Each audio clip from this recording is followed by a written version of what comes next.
말씀은 신명기 10장 12절부터 22절까지 말씀입니다. 제가 한 절 읽고 여러분들이 한 절 읽고 그렇게 서로 교독하도록 하겠습니다.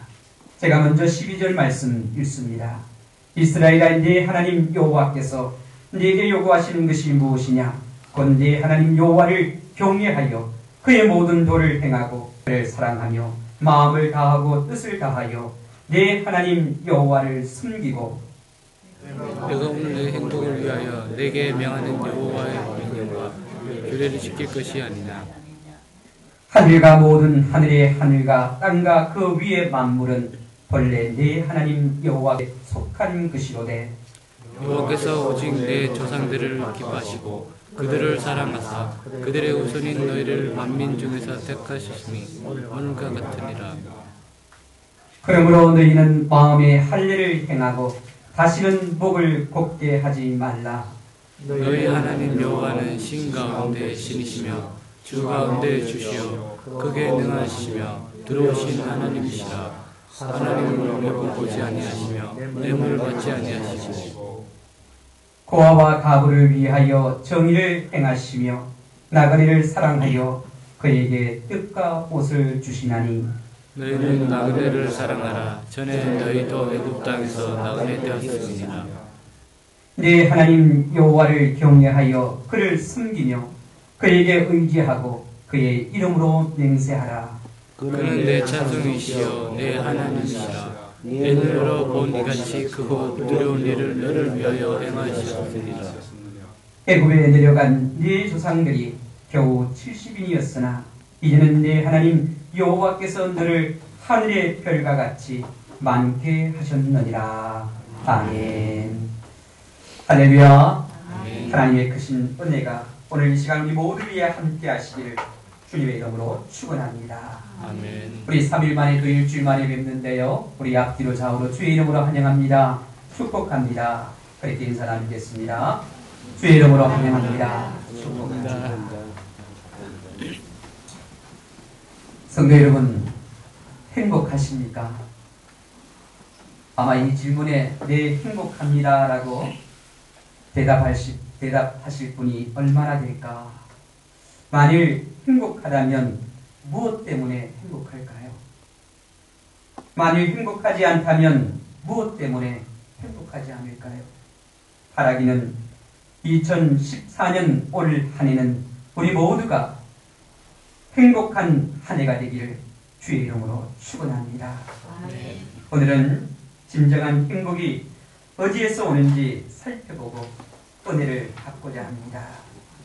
많은 역사학자들이 19세기를 대표하는 키워드 단어를 자유라고 했습니다.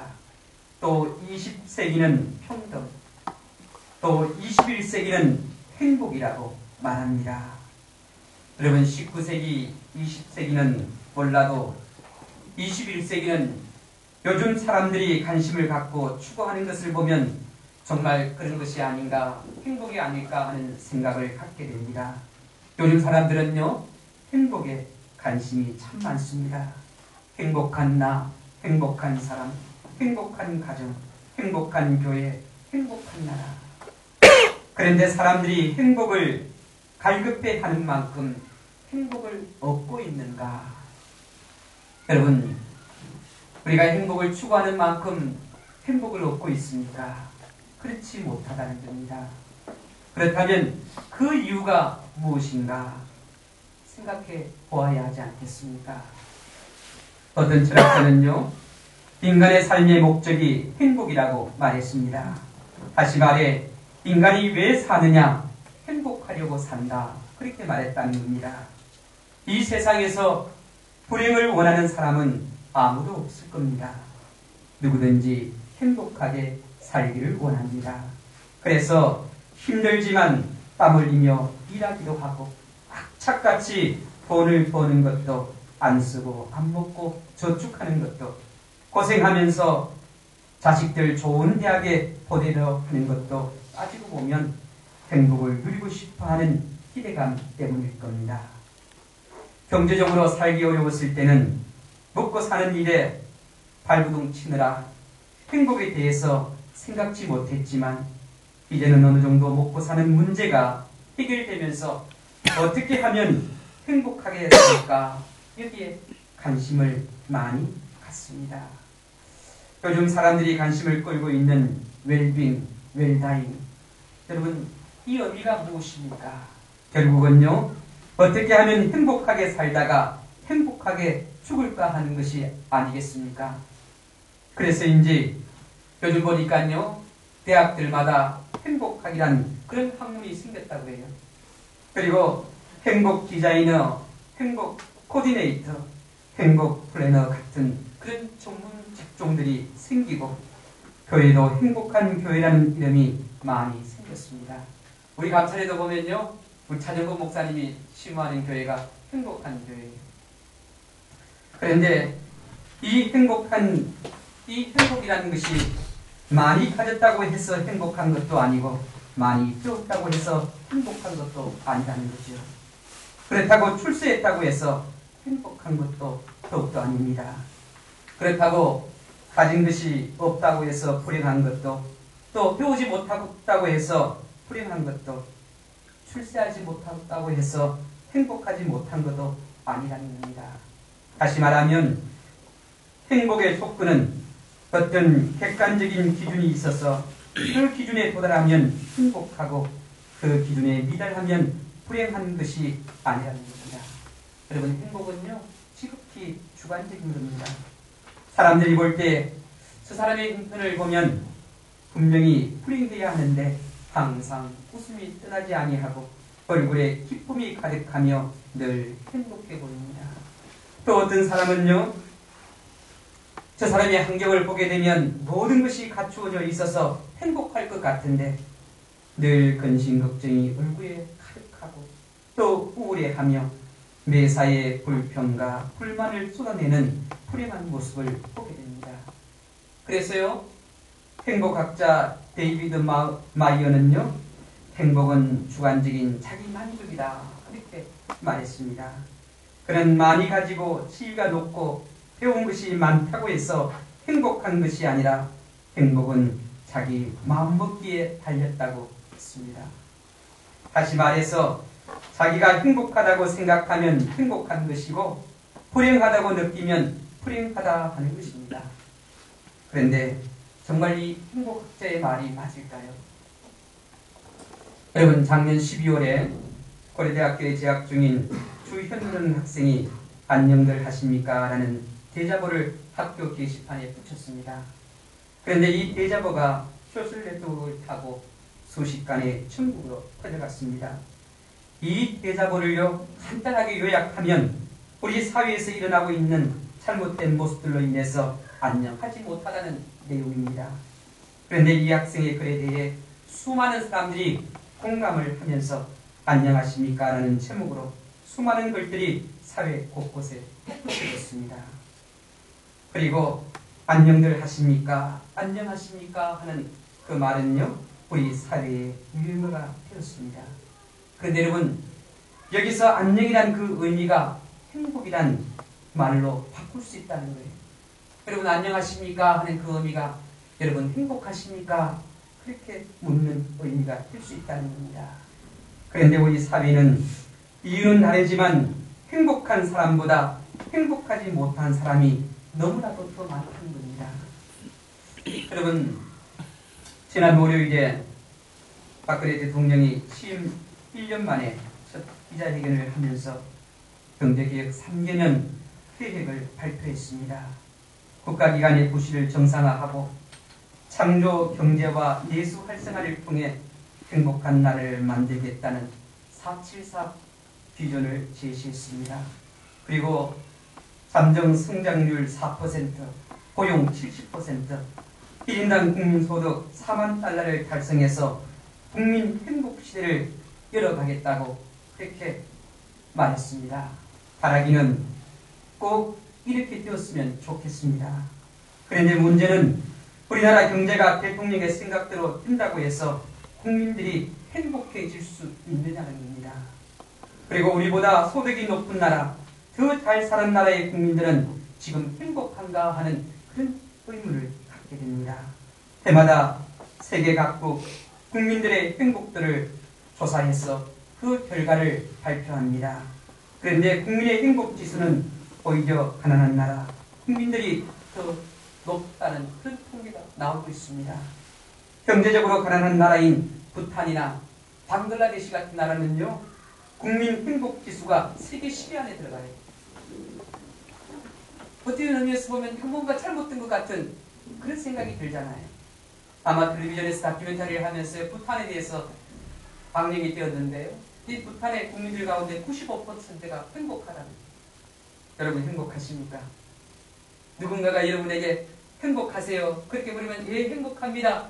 그렇게 자신 있게 대답할 수 있습니까?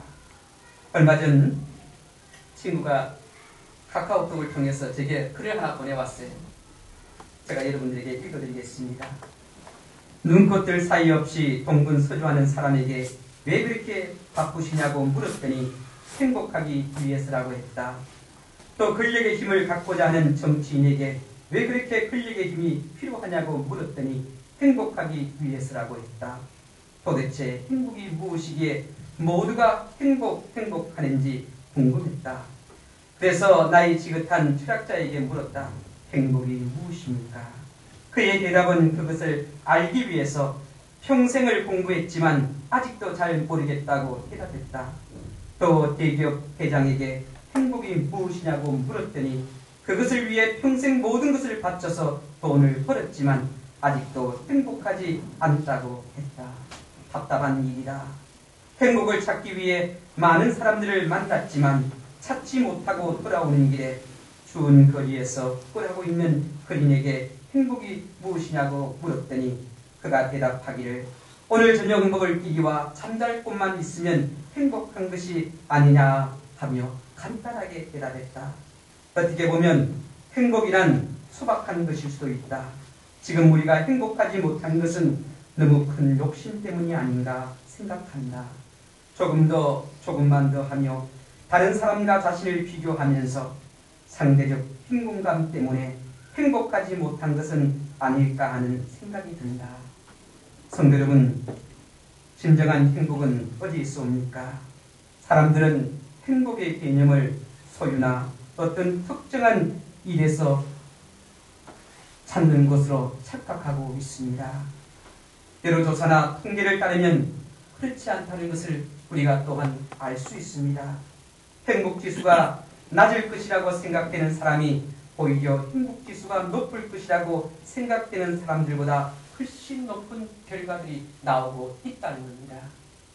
여러분, 자살하는 사람들 가운데 65%가 고학력자들이고 상류계층 사람들입니다. 이런 이야기가 있죠. 아마 여러분들 가운데 이 이야기를 알고 계시는 분들도 있을 겁니다. 옛날에 어떤 임금이 자신이 행복하지 않다고 늘 생각을 했습니다. 그래서 자신의 나라의 지혜로운 현인을 불러서 그에게 나는 이 나라의 모든 사람들과 비교해 볼 때 부족한 것이 하나도 없는데 왜 행복하지 않는가? 그렇게 말하면서 그에게 어떻게 하면 행복해질 수 있느냐고 물었습니다. 그러자 현인이 이 나라의 가장 행복한 사람의 속옷을 얻어 입으면 행복해질 것이라고 말해 주었습니다. 그래서 왕은 신하들에게 명령을 내립니다. 이 나라에서 가장 행복한 사람을 찾아보라. 수소문 끝에 행복하다 그렇게 소문이 난 사람을 찾게 되는데 그 사람은 가난한 방앗간직이었습니다. 정말 그 가정에 가보니까요, 웃음꽃이 끝이 않아요. 다 즐거운 찬송이 있고 자녀들이 부모를 존경하고 또 부모가 자녀를 사랑하고 뭔가 하나 흠잡을 데가 없더라는 거예요. 그래서 신하가 그 집에 들어가서 그 방앗간직이에게 왕에 관한 이야기를 하면서 우리 왕이 늘 불행하다고 생각하는데 당신이 입고 있는 그 속옷을 주면 우리 왕이 행복해질 수 있다. 당신의 그 속옷을 입으면 왕이 행복해질 수 있다고 해서 그러니 그 속옷을 달라. 당신이 요구하는 대로 돈을 드리겠다. 그렇게 이야기했더니 이 방앗간지기가 뭐라고 이야기했느냐면 나는 지금까지 가난해서 속옷을 입어본 적이 없습니다. 그렇게 대답했다고 합니다. 사람들은요, 행복을 사람들에게서 찾으려고 해요. 또 행복을 이 세상 속에서 찾으려고 한다는 겁니다. 그러나 진짜 행복은 세상을 통해 얻을 수 있는 것이 아니라는 겁니다. 그 이유는 행복은 하나님께로부터 오는 것이기 때문입니다. 그래서 행복을 찾으려면 하나님을 만나야 돼요. 그리고 하나님을 믿어야 되고 그 하나님의 말씀에 순종하며 살 때에 진정한 행복을 얻을 수 있다는 겁니다. 성경에 보면 우리말로 행복이라고 번역된 곳이 4곳이 나옵니다. 오늘 본문 13절에 보게 되면 한번 행복이란 단어가 나오고 신명기 33장 29절에 보면 한 번 또 나옵니다. 그리고 로마서 4장 6절과 9절에 보면 행복이란 단어가 2번 나옵니다. 아마 지금 우리가 사용하고 있는 개역 개정판에는 복이라고 그렇게 번역이 되어 있지만 예전에 사용했던 개역 성경에 보면 행복이란 단어가 로마서 4장 6절 9절에 분명하게 나옵니다. 그런데 구약 성경에서 행복이란 말을 히브리어로 토부 에시르라고 그렇게 기록되어져 있습니다. 신약 성경에는 헬라어로 마카리스모스라고 그렇게 표현되어져 있습니다. 그런데 히브리어 행복이란 단어와 헬라어 행복이란 그 단어의 의미가요 차이가 있다는 거예요. 우리는 똑같이 그냥 행복이라고 표현하고 있는데 히브리 사람들, 헬라 사람들이 이 행복이란 단어를 사용할 때 구분해서 사용을 했다는 겁니다. 어떻게 해서 그렇게 구분을 하게 되었는가? 우리 성경에서는요, 우리가 읽고 있는 이 성경에서는 쉽게 구분이 참 어렵지만 영어로 번역된 성경을 보게 되면요, 영어 성경에 보면 그 의미와 그 차이가 분명하게 나타납니다. 행복을 어떻게 표현하냐면 해피네스라고 그렇게 표현을 하고요, 또 행복을 블레싱이라고 그렇게 번역하고 있습니다. 그렇다면 이 해피네스와 블레싱이 어떤 차이가 있느냐? 행복을 만드는 원인과 이유와 근원이 어디에 있느냐에 따라서 해피네스가 될 수 있고 블레싱이 될 수 있다는 거예요. 해피네스는요, 예측하지 못하고 우연히 일어난 사건을 의미하는 이 해피네스 왔다고 해요. 어떤 일이 일어나다, 그런 영어의 동사에서 유래되었다는 겁니다. 그래서 사람들이 아주 황당하고 이해되지 않는 그런 일을 보고 당했을 때 해프닝이라고 그렇게 표현을 하잖아요. 그리고 이 해피네스란 말은 어떤 일을 통해서 느끼는 감정을 말합니다. 이런저런 일을 통해서 행복할 수 있다는 거지요. 이런 행복을 표현할 때에 바로 해피네스라고 그렇게 하는데, 예를 들어서 우리가 누구로부터 선물을 받아요. 그럼 행복하죠. 그리고 또 회사에서 여러분 진급을 했어요. 행복하죠. 여러분 회사에서 봉급이 올랐어요. 행복하죠. 또 여러분 어때요? 맛있는 음식을 먹으면 어때요? 행복하죠. 그런 감정을 통해서 오는 그런 행복을 해피네스라고 그렇게 얘기한다는 거죠. 근데 여러분, 이런 행복은 오래 지속되지 않는다는 거예요. 왜냐하면 이런 행복은 잃어버리기 쉽고 내게서 떠나가기 쉽다는 거죠. 그렇다면 성경에서 말씀하고 있는 이 행복인 블레싱은 어떤 것인가? 여러분, 이 행복은 축복의 행복이에요. 이 블레싱은 블리드라는 단어에서 오는데, 이 블리드라는 말은요, 피를 흘리다 그런 의미를 갖고 있어요. 이 피를 흘리면 행복해진다는 거예요. 우리가 좀 쉽게 어렵게 생각, 피를 흘리면 왜 행복할까? 피를 흘리면 더 어떻게 고통스럽지. 근데 그 의미는 구약시대 때에는 어떻게 짐승을 잡아서 그 짐승의 피를 흘릴 때 우리의 죄가 사함을 받기 때문에 행복해지는 거예요. 신약시대에 와서는요, 예수 그리스도께서 우리를 위해 보혈의 피를 흘려주셨기 때문에 우리가 행복합니다. 그래서 블레싱이라는 말이 그런 의미를 갖고 있다는 겁니다. 여러분, 로마서 4장 6절부터 9절을 보게 되면 행복은 제 사함을 받고 믿음으로 어렵게 되는 것이 인간의 행복이라고 말합니다. 우리가 죄가 깨끗해지고 사함 받는 것이, 이것이 행복입니다. 이제부터는요, 이 죄 사함을 받게 되면 이 죄에 대해서는 두 번 다시 우리에게 묻지 않기 때문에 얼마나 행복합니다. 우리의 구원이 주어지고 우리에게 영생이 주어지기 때문입니다. 또 로마서 4장 9절에 보면요, 이 행복이 이제 할례자에 있느냐 무할례자에 있느냐, 이 의미는요, 이 행복이라는 것이 하나님께서 택하신 선민 이스라엘 백성들에게만 있는 것인가, 아니면 오늘 이 시대를 살아가는 우리 이방인에게도 있는 것인가. 그래서 이스라엘 백성들은 할례를 주장해요. 지금도 어떻게 할례를 행하지? 아마 할례가 무슨 의미인지 아실 겁니다. 그런데 여러분, 이 바울이 이 로마서를 통해서 우리에게 말씀하는 것이 무엇이냐면 바로 이 할례의 정표는 할례 받기 전에 내가 하나님을 믿고 있는 그 믿음, 그것이 벌써 네가 하나님을 온전히 믿고 하나님을 의지하고 하나님이 나의 구세주다, 예수님이 나의 구세주다, 하나님이 이 세상의 모든 것을 창조하신 창조자다, 그렇게 믿는 그 순간부터 이미 어떻게 해요? 되어졌다는 거예요. 그래서요, 오늘 우리의 본문에도 말씀하죠. 마음의 할례를 달라. 형식적인 그런 절차에 빠지지 말고 진짜 제대로 믿으라는 거예요. 하나님을 제대로 믿으라는 거예요.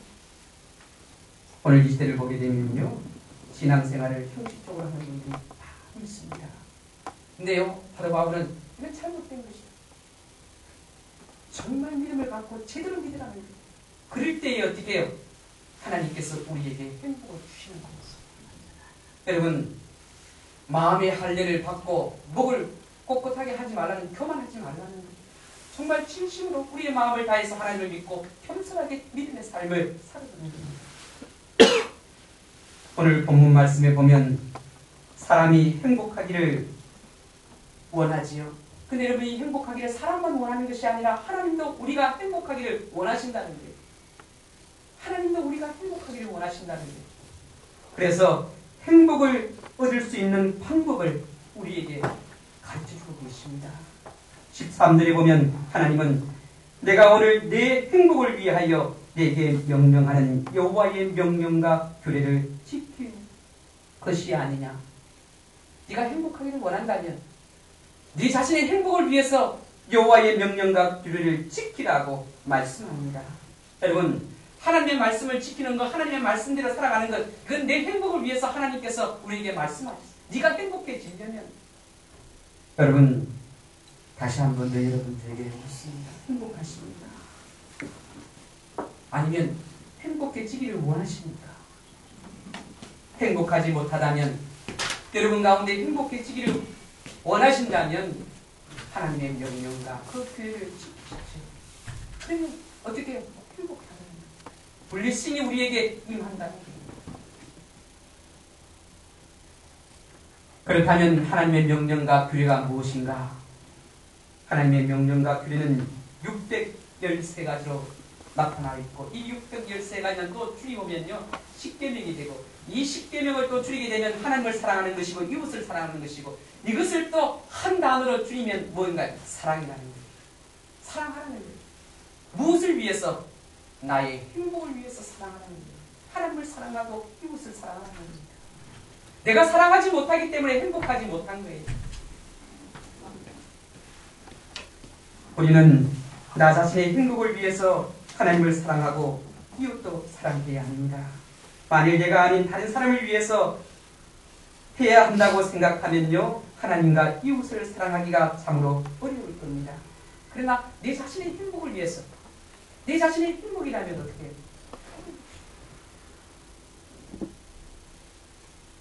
오늘 여러분들 이 시간 하나님 앞에 나와 예배를 드립니다. 누구를 위해서 예배를 드리나요?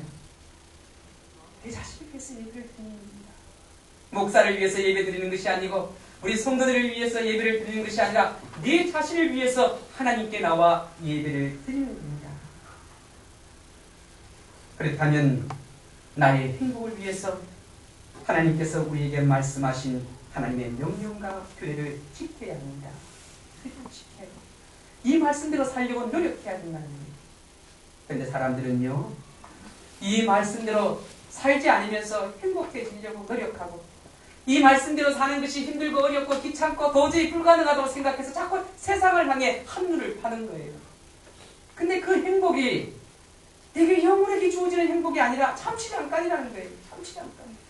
돈이 우리에게 주는 행복도 잠시 잠깐이고, 권력이 우리에게 주는 행복도 잠시 잠깐이고, 사람들을 통해서 우리가 얻는 행복도 잠시 잠깐이라는 거죠. 그 모든 것들이 내 손에서, 내 삶에서 떠나가게 되어져 있다는 겁니다. 그런데 하나님은 그렇지 않다는 거예요. 하나님은요, 내가 태어나기 전부터 계셨고, 또 내가 이 땅에서 내 삶을 마감한다 할지라도 내 삶을 하나님의 나라로 계속해서 이어질 분이 하나님. 그러니까 얼마나 큰 행복입니다. 우리가 왜 하나님을 경외하고 사랑해야 하는가? 왜 하나님을 섬겨야 하는가? 그 이유가 오늘 말씀 14절부터 21절에 나오게 됩니다. 여러분, 사람들이 그런 이야기, 왜 하나님만 섬겨야 되느냐? 세상에 다른 우상들도 많은데 왜 하필이면 하나님이냐? 다른 신을 섬겨도 되지 않느냐? 아마 절의 스님은 그렇게 이야기할 수 있을 겁니다. 성당의 신부는 그렇게 이야기할 수 있을 겁니다. 그러나 교회의 목사는 그렇게 이야기할 수 없죠. 그 이유가 14절부터 21절에 나옵니다. 하나님이 만물의 주인이시고 신중의 신이시고 무엇보다 우리를 사랑하셨기 때문이라고 말씀합니다. 그리고 우리가 하나님 명령에 순종해야 행복할 수 있는 것은 하나님이 우리의 행복의 근원이기 때문에 그런 거예요. 행복 자체이기 때문에. 21절에 보면 그는 내 찬송이요. 여러분, 이 말씀은요 참 큰 축복의 말씀이 아닐 수 없습니다. 여러분, 정말 하나님이 여러분의 찬송이 되고 있습니까? 내 입술이 하나님을 찬양하고 기쁠 때나 즐거울 때나 어떤 상황 어떤 처지에 있을 때도 이 하나님을 찬송하고 있느냐고. 찬송은요 기쁨의 표현이에요. 내가 마음에 기쁨과 즐거움이 있지 않으면 찬송이 나오지 않아요. 그리고 또한 내가 때로는 두렵고 힘들고 어려울 때도 내가 찬송을 부르는 것은 그 찬송을 통해 그 찬송을 받으시는 하나님께서 우리를 도우시기 때문에 그런 거예요. 인간의 행복, 이 블레싱은 세속적이고 물질적이고 외적인 것이 아닙니다. 이 행복은 하나님께 있습니다. 그리고 이것은 영적인 것입니다. 영적인 것이기 때문에 인간 스스로 이 행복한 삶을 만들 수 없다는 겁니다. 우리는 하나님께서 만드신 피조물이고 하나님의 세계에 있는 사람들이 하나님이 만드셨기 때문에 우리 스스로가 행복을 만들 수 없다는 거예요. 아무리 사람들이 유토피아를 만들고 낙원을 만들기를 원하지만 어떻게 그것이 끼워져 있게 되었어. 그것 때문에 도리어 세상에 제약이 가득해요. 그런데 사람들은 착각하기를 세상 어디엔가는 행복이 있다고 그 행복을 찾아 헤맨다는 거예요. 여러분, 세상 어디에 행복이 있습니까? 여러분이 생각하는 행복이 무엇입니까? 우리에게 행복을 줄 수 있는 사람이 있습니까? 얼마 동안은 행복을 줄 수 있을 겁니다. 그러나 그 행복도 떠나갑니다. 돈이나 명예나 집이나 권력이 우리를 행복하게 해줄 수 있습니까? 얼마 동안은 가능합니다. 그러나 그 행복도 떠납니다. 결코 내가 가질 수 있는 것이 아니라는 겁니다. 아직 사람, 돈, 명예, 지위, 권력을 통해 행복을 얻을 수 있다고 생각하는 분이 계십니까? 이제부터 새롭게 고민하시고 진정한 행복을 찾으시길 바랍니다. 이 행복을 찾는 출발이 바로 하나님께 있다는 것을 기억하시길 바랍니다. 진정한 행복은 불완전한 세상이 만든 행복이 아니라 천지 만물을 창조하시고 인간의 생사화복을 주관하시는 하나님이 만드신 행복입니다. 행복에 대한 약속의 말씀이 여러분 앞에 있습니다. 말씀에 순종하시고 하나님을 경외하시길 바랍니다. 그리고 그분을 뜨겁게 사랑하시길 바랍니다. 기쁨으로 하나님을 섬기시길 바랍니다. 그리하면 하나님께서 올 한 해 여러분에게 행복을 가득 부어주실 겁니다. 다른 곳에서 행복을 찾아 헤매는 불행한 인생이 되지 말고 하나님으로 말미암아 행복해지는 2014년 한 해가 되기를 주의 이름으로 축원합니다. 기도하겠습니다.